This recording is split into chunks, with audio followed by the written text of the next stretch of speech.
বিসমিল্লাহির রহমানির রহিম। Ibrahim fishing zone থেকে আপনাদেরকে আবার স্বাগত জানাচ্ছি। আমরা এখন আসছি নাদের হাজির মোড় আরিফ ভাইয়ের পুকুরে জাল টেনে মাছ দেখানো হচ্ছে।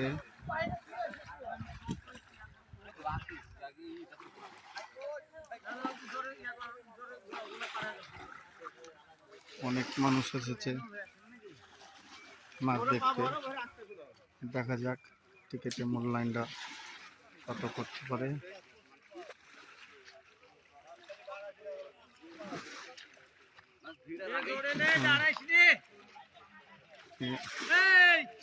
আর ভিডিও